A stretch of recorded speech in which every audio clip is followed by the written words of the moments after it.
இனிய காலை வணக்கம். நவலவதி தில்லத்துவன் லண்டனிலிருந்து. பொறிச்சொல் 794வது தடல். பிலாப்பழத்தின் உள்ளுக்கு வர்றது சின்ன சின்ன தும்புகள் மாதிரி இருக்கும். அதை தடல் என்று சொல்லுவார்கள். வெளியில் முள்ளு உள்ளே இருப்பது தடல். அதுக்கு இடையில தான் பிலாப்பழ சுளை இருக்கும். தடல் அதனை மாட்டுக்கு நாங்கள் சக்கை என்று சொல்லி போடுவது வழக்கம்.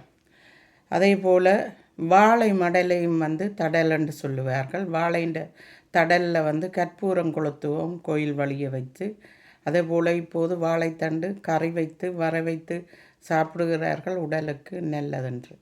வாழை மலரை வெட்டி விட்டால் அது வாழை குலை போட்ட பின்பு அந்த வாழைய மரத்தை தடலாக வெட்டி எடுத்துவதற்கு கார்த்திகை விளக்கீட்டுக்கு அதனை நாங்கள் விளக்கு கொளுத்துவதற்கும் அதாவது தீபம் ஏற்றுவதற்கும் அது பயன்படுத்தப்படுகிறது.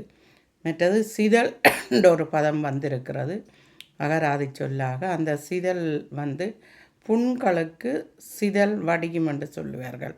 புண் ஏற்பாக்கி வெள்ளை கலர்லே வந்ததென்றால் அல்லது கூடுதலாக அது சரியான சிதல் படைஞ்சிட்டது என்று சொல்லி அதை சிதலை வெட்டி எடுத்துத்தான் பேர்ந்து அதற்கு மருந்து வைப்பார்கள். அதாவது